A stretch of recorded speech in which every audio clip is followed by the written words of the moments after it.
एकूणच जर आपण पाहिलं तर बैठक होऊ शकते, कारण जयंत पाटील हे सिल्वर वॉकवर पोहोचलेले आहेत। आता पवारांच्या निर्णयाचा परिणाम वज्रमूठ सभांवर झालाय। महाविकास आघाडीच्या पुढच्या वज्रमूठ सभा रद्द झाल्या। पवारांच्या निवृत्तीच्या घोषणेनंतर घडामोडींना वेग आलाय। महाविकास आघाडीच्या सभा पुढे ढकलल्या। जयंत पाटील असो उन्हामुळे पुढे ढकलल्या आहेत या सभा, असं प्रफुल्ल पटेल यांनी म्हटलंय। महाविकास आघाडीच्या सभा सायंकाळच्या कितपत या सगळ्यांमध्ये तथ्य, असा सवाल आता विचारला जातोय। शरद पवारांनी राष्ट्रवादी काँग्रेस पक्षाच्या अध्यक्षपदाचा राजीनामा दिल्यानंतर राजकीय घडामोडींना वेग आलाय। काही वेळापूर्वी चर्चासत्र सुरू होतं न्यूज स्टेटवर, त्यावेळी ठाकरे गटाच्या प्रवक्त्यांनी बोलताना असं म्हटलंय की प्रचंड पाऊस आहे, तर कुठले प्रवक्ते असं म्हणतायत की उष्माघातामुळे काही होऊ नये, त्यामुळे या बैठका ज्या आहेत या सभा ज्या आहेत त्या रद्द करण्यात आलेल्या आहेत। आणि यावेळी जर आपण पाहिलं राजकीय घडामोडींना वेग आलेला आहे। या सगळ्या संदर्भात ताजे अपडेट देत आहेत आपले विशेष प्रतिनिधी राहुल झोरी। राहुल, काही वेळापूर्वी चर्चासत्र आपला न्यूज स्टेट महाराष्ट्रावर सुरू होतं, ठाकरे गटाचे प्रवक्ते जोडले गेले होते। सकाळपासून अशी चर्चा होती की उष्माघातामुळे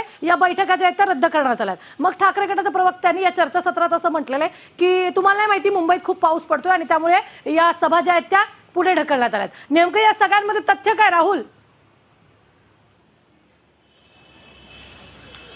महाविकास आघाडीचे जनक आणि ज्यांच्यामुळं हे एक ऐतिहासिक असं सरकार अस्तित्वात आलं, हे शरद पवार यांनी राष्ट्रवादीचा राजीनामा दिल्यानंतर अर्थात फक्त पार्टीतच नाही तर पार्टीच्या बाहेर देखील याचे तीव्र पडसाद उमटणं स्वाभाविक होतं। अर्थातच खास करून शिवसेना, ठाकरे गट आणि काँग्रेस, अर्थात या सगळ्यामध्ये काँग्रेसची फारशी जरी चर्चा होत नसली तरी पवारांच्या या भूमिकेमुळं काँग्रेस देखील तितकी स्थानात आहे, अडचणीत आहे असं देखील म्हणावं लागेल। कारण ज्या पद्धतीनं एकत्र घेऊन तुम्ही आतापर्यंत सोबत चालत होतात, विरोधी लाट मोदींच्या विरोधात चांगली तयार होत असताना देश पातळीवरचा एक मोठा नेता ज्यावेळी अशा पद्धतीने स्वतःची निवृत्ती जाहीर करतो, त्यावेळी मात्र याच्यामध्ये काही काळबेरं आहे का अशी दबक्या आवाजात चर्चा देखील आता सुरू झालेली आहे। सगळ्यात महत्त्वाचं म्हणजे परवा मुंबईत महाविकास आघाडीची एक मोठी सभा पार पडली, जोरदार भाषणं त्या ठिकाणी झाली आणि त्याच्या दुसऱ्याच दिवशी अशा पद्धतीची निवृत्तीची घोषणा। यामध्ये नेमकं काय, पवार काही वेगळा गेम करतायत का, पवार काही राजकीय स्वतःची पोळी भाजतायत का, याचबरोबर पवार पुन्हा एकदा स्वतःचाच पक्ष पूर्णपणे स्वतःच्या ताब्यात आहे हे दाखवण्याचा प्रयत्न करतात, अशा अनेक चर्चा या निमित्तानं उमटल्या। मात्र सर्वात मोठा धक्का जो मानला जातोय अर्थातच शिवसेना ठाकरे गटाला, ज्यांच्या जीवावर, ज्यांच्यावर विश्वास ठेवून, ज्यांच्या सोबत राहून 2.5 वर्ष सरकार चालवलं, इतकंच नाही तर थेट केवळ राज्यात नाही तर केंद्रीय भाजपला थेट अंगावर घेत ज्या पद्धतीनं वेगवेगळ्या गोष्टी केल्या आणि या सगळ्या टप्प्यावर रुबिना, या सगळ्या गोंधळामध्ये आपण मागच्या काही दिवसांपासून फक्त शरद पवारच नाही तर संपूर्ण पवार कुटुंबियांची काही वक्तव्य खूप बारीक आणि जाणीवपूर्वक लक्षात घेतली पाहिजेत। सर्वात आधी हिंडनबर्गच्या रिपोर्ट संदर्भात शरद पवार यांनी एका खाजगी वृत्तवाहिनीला मुलाखत देताना सांगितलं होतं की अदानी ज्या पद्धतीनं काम करतायत त्याची गरज राज्याला देखील आहे, देशाला देखील आहे। कुठल्या तरी एका संस्थेच्या अशा याचा मला विश्वास नाही। इतकंच नाही तर संसदीय समितीच्या स्थापनेची गरज नाही, जी भूमिका जी काँग्रेसने किंवा इतर पक्षांनी घेतली होती त्यावर देखील त्यांनी भाष्य केलं। दुसऱ्या बाजूला स्वतः सुप्रिया सुळे या जाहीरपणे बोलल्या होत्या की मोदी पंतप्रधान म्हणून मला आवडतात, ते एक चांगले पंतप्रधान आहेत। आणि तिसरा सर्वात महत्त्वाचा आणि मूळ मुद्दा, अजित पवार यांचं वीर सावरकर यांच्या बाबतीतची वक्तव्य जर असतील की सावरकर हे देशभक्त होते, त्यांना भारतरत्न दिलं पाहिजे, तुमचं सरकार आहे। अर्थात विरोधी जरी भूमिका त्यांनी घेतली असली तरी स्वातंत्र्यवीर सावरकरांना भारतरत्न द्यावा अशीच भूमिका, म्हणजेच काँग्रेस विरोधी भूमिका एकत्र असताना अजित पवार यांनी घेणं, तीनही पवार कुटुंबियांची सगळी विधानं जी आहेत ते अत्यंत महत्त्वाची आहेत। ही मी उदाहरणादाखल 3 विधानं सांगितलं, मात्र अशा पद्धतीनं वेगळी भूमिका घेऊन काही वेगळं राजकीय समीकरण पवार जुळवू पाहतायत का? सर्वात महत्त्वाचं रुबिना, आत्ता कर्नाटकच्या निवडणुका अगदी तोंडावर आहेत। 8 तारखेला तिथं प्रचार संपतोय, 10 तारखेला मतदान होतंय आणि 13 तारखेला निकाल येतोय। अशा टप्प्यावर अगदी आठवडाभर आधी पवारांनी निवृत्ती घेणं, याचाच अर्थ संपूर्ण केंद्रीय किंवा राष्ट्रीय राजकारणात एक विरोधी बाकावर सगळ्यांना एकत्र आणू शकणारा नेता, संपूर्ण पक्षांच्या म्हणजे अगदी ममता बॅनर्जींपासून, नितीश कुमारांपासून, लालू प्रसाद यादवपासून सगळ्या विरोधकांना एकत्र आणण्याची ताकद असणारा नेता, सक्रिय राजकारणात जरी ते म्हणले की मी निवृत्त होणार नाही, मात्र अध्यक्ष नसताना अशा वेळी कुठल्या अधिकारानं या सगळ्यांना बोलवणार, ही सगळी समीकरणं पाहता महाविकास आघाडीचाच फक्त मुद्दा नाही तर राष्ट्रीय राजकारणात देखील विरोधी बाकावर असणारा एक ताकदीचा नेता बाजूला आहे. त्यामुळे या सगळ्या समीकरणातनं पवार काही वेगळी राजकीय समीकरणं जुळवू पाहतायत का हे पाहणं नक्कीच महत्त्वाचं ठरणार आहे. रुबिना.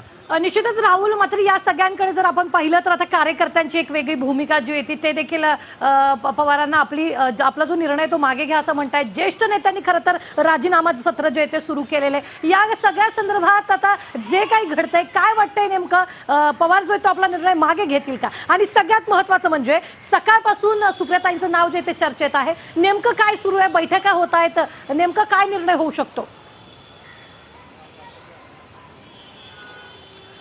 2 दिवसात याबद्दलचा निर्णय घेतला जाईल असं काल प्रफुल्ल पटेल यांनी सांगितलं होतं. आज देखील त्यांनी त्याच्यावर पुनरुच्चार केला. मात्र या सगळ्या टप्प्यावर शरद पवार आपला राजीनामा माघार घेणार का या बाबतीत मात्र कोणीही स्पष्टपणे बोलायला तयार नाही.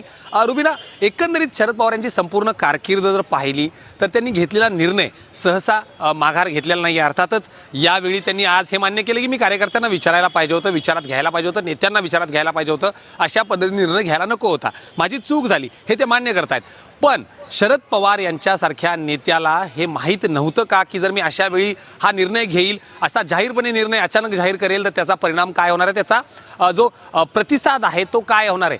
अर्थातच त्यांना हे माहीत होतं, मात्र तरी देखील त्यांनी हा निर्णय घेतला.